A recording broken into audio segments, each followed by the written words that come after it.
Fish from Puglia, Italy. If you are looking for an easy fish recipe, or maybe an alternative to fish pie, here is a baked fish recipe that is delicious and simple to make. This Bream recipe makes your kitchen smell like an Italian seafood restaurant. To learn how to make it, keep on watching. Here are the ingredients you'll need.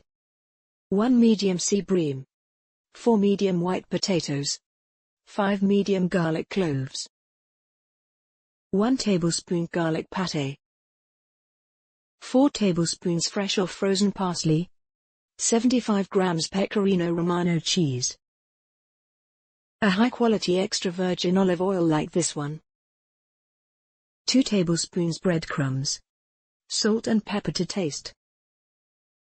Start by peeling and thinly slicing your potatoes.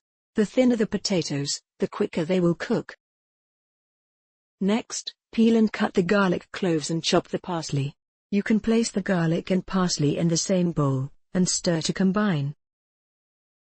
Next, layer the potato slices on the bottom of the dish, until you have covered it all.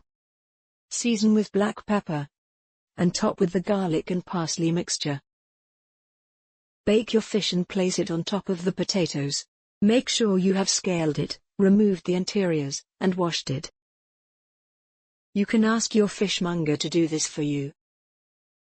Fill the fish with the garlic pate, and top it with the parsley and garlic mixture. Next, sprinkle the rest of the breadcrumbs.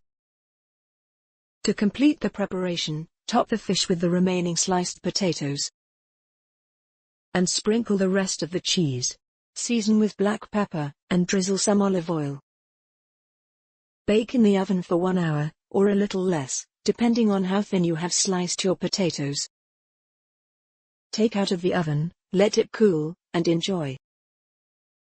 If you want to make this recipe for 2 people, just add a few more garlic cloves, parsley, garlic pate, and 1 more Bream. The number of potatoes should be enough for 2 people. You can also serve this with a side salad. Buon appetito!